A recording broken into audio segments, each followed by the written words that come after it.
overnight. Police are investigating now the shocking deaths of legendary director Rob Reiner and his wife, Michelle. Found dead in their Los Angeles home yesterday, the couple was killed. The home in Brentwood, Los Angeles had always been a place of comfort, a quiet sanctuary tucked behind tall hedges, far from the noise of Hollywood, where creativity, family, and love once lived side by side. For decades, it was the place where Rob Reiner, one of America's most respected filmmakers, returned after long days on set. It was where Michelle Reiner, a devoted producer and mother, held her family together. But on December 14th, 2025, that home became the setting of a tragedy so brutal it sent shockwaves through Hollywood and shattered a family beyond repair.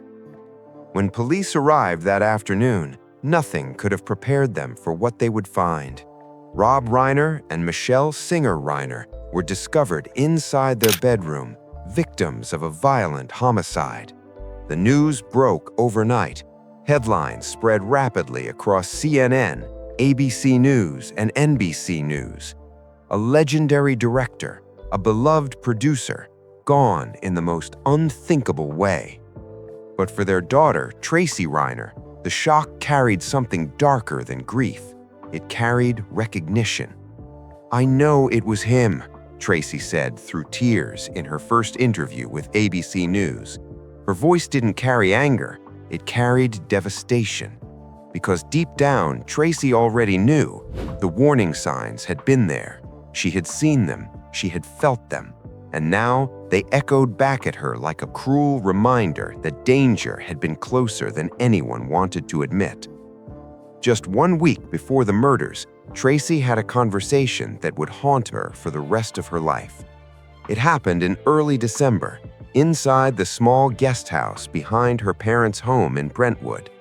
Her younger brother, Nick Reiner, had been staying there temporarily after another period of instability. He reached out to Tracy first, asking to see her urgently, privately. Something in his tone made her uneasy, but she agreed. The meeting took place after a family meal. The night was quiet, too quiet. The small room felt heavy, as if the air itself was pressing inward. Nick didn't start with small talk. He didn't apologize. He went straight to the point. He needed money, not a small amount, and not later, immediately. He didn't name a number, but he made one thing clear. If he didn't get it right away, everything would fall apart. As Tracy asked what was really happening, Nick slowly began to unravel. He admitted his debts hadn't appeared overnight, but had been building quietly for a long time. He said he tried to handle everything alone, believing he could fix it before anyone noticed. He reached out to friends, acquaintances, and old connections, hoping someone would help. One by one, they all refused. With each rejection, the pressure grew heavier. As he spoke, he couldn't sit still. He shifted in his chair, stood up, paced the room, then sat back down again, as if his body couldn't contain the turmoil inside him. His voice wasn't angry or explosive. It was controlled, frustrated, and weighed down by emotions suppressed for years.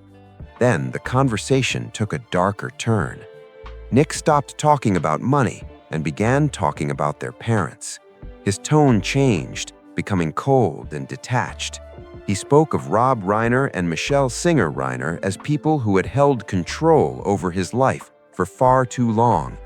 He said he had waited long enough, that things should have been resolved already, and that his patience was wearing thin.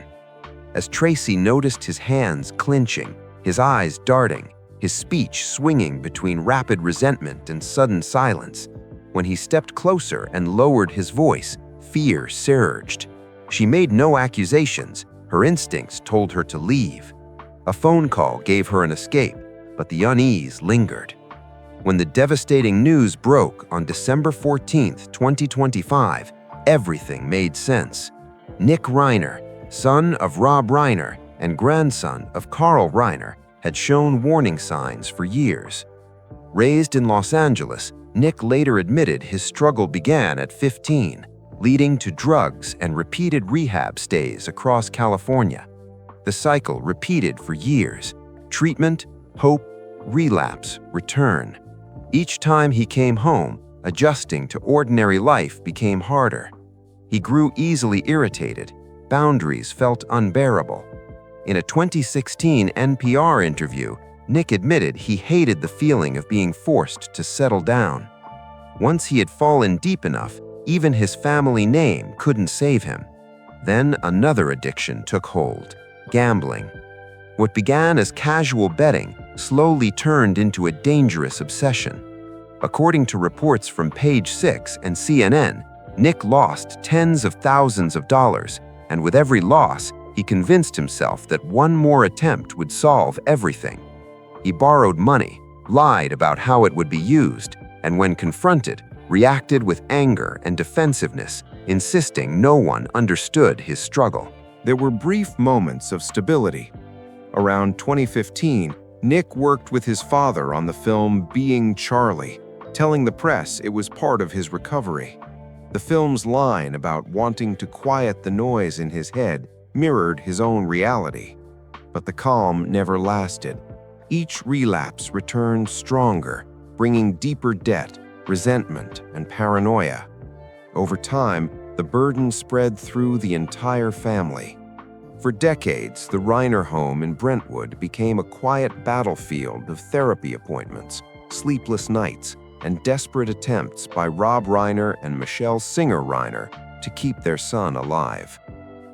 A yoga instructor named Alana Zell, who worked with the family in the early 2000s, later described Nick's emotional outbursts.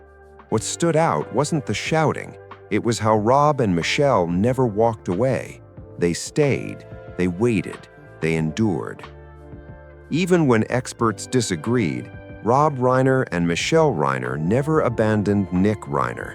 Rob later told NPR that trusting professionals over his son became his deepest regret, while Michelle told People it only worsened things.